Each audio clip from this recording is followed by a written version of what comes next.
Sveiciens no ceļojuma. Mēs ar Lauru esam ieradušies ļoti populārā apskates objektā Norvēģijā. Kas ir šēraks? Un šēraks ir akmens, kas ir iesprūdis starp divām milzu klintīm un atrodas 1000 metru augstumā virs jūras līmeņa. Tas nozīmē, ka tiem, kam bailes no augstuma, tādai kā Laumai. Jā, tas noteikti būs izaicinājums tur uzkāpt.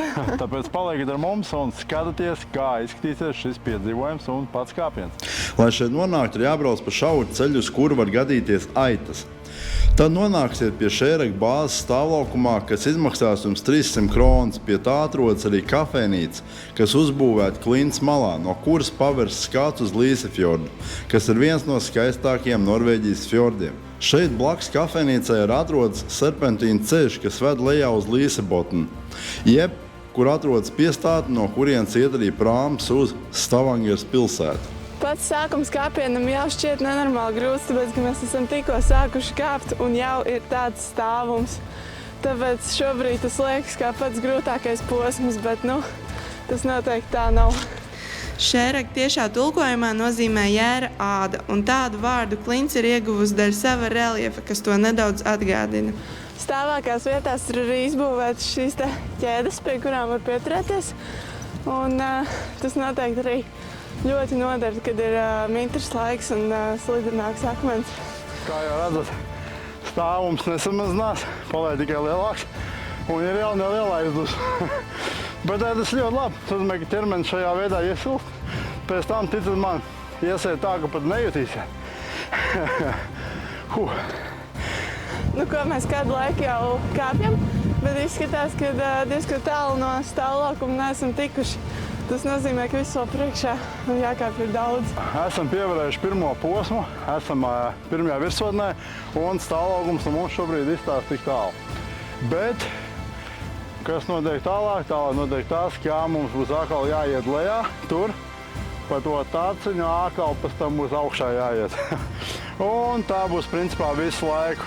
Augšā, lejā, augšā, lejā, augšā un tad taisni pa tādu vairāk plakenisku virsmu un līdz pašam akmenim. Bet jā, ejam tālāk. Šēraka ir ļoti populārs un unikāls galamērķis ceļotājiem, tāpēc, ka uz akmens var uzkāpt bez nekāda speciāla ekipējuma un pārvarēt savas bailes no augstuma, ja tādas ir, kā arī tikt pie interesantām bildēm, ar ko pēc tam lepoties Instagramā.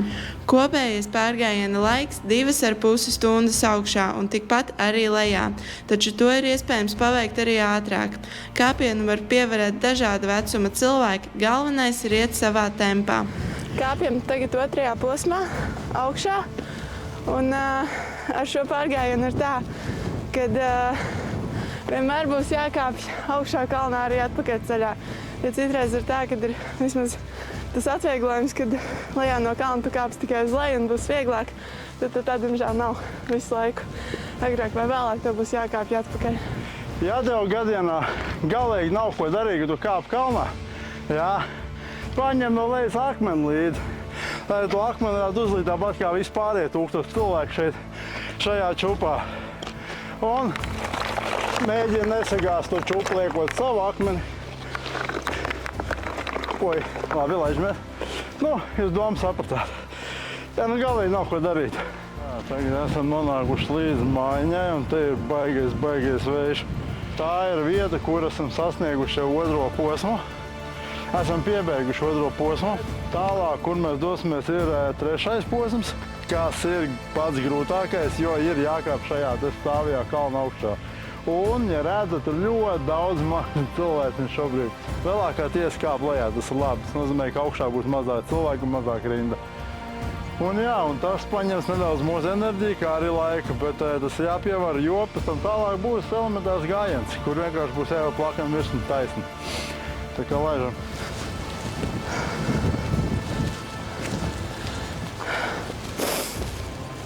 Jā, šobrīd šīs ķēdes tiešām ļoti noder, jo, kā redzat, ir ļoti stāvs. Ja jūs esat cilvēks, kam patīk daba, kam patīk kalni, kam patīk arī sevi izaicināt, tad šī ir vienkārši īstā vieta. Jo skati paskaties, te ir vienkārši fantastiski. Esam arī sasnieguši virsotni trešajam posmam. Grūtākais, ja godīgi jāsaka, besīts bija. Tiešām tagad tas bišķi nogurums ir. Arī tad vējš daudz lielāks un stiprāks ir. Īstenībā diezgan pavērsts arī, bet skaidrs debesis. Jā, bet tagad atlicis ir pēdējais posms, kas vienkārši tikai taisni, bet tas ir pusceļš. Šitos te abas ielēs, kad iziet, tad vēl pusceļš paliek. Bet viņš vienkārši vieglāk ejams ir. Tā kā jāiet, draugi, jāiet. Jāpiemina, ka atrodoties 1000 metru augstumā bez nekāda aizvēja, ir jārēķinās arī ar krietni mazāk grādiem nekā tas tiek solīts laika prognozē. Visa klints virsotne ir nosēta ar ceļotāju izveidotām akmens piramīdām un tornīšiem, kas ir kā tradīcija šī kāpienā. Tā, esam nonākuši līdz tai vietai, kur ir tas lūzums, kur savienojas divas klints un kur tas akmens būs pa vidu. Īstenībā šobrīd ir ļoti sauss, jo parasti ir ļoti daudz ūdens. Kaut kā tagad nav. Ja ir tādā agrā pavasarī, tad īstenībā šitien arī ļoti daudz sniegs ir. No ko?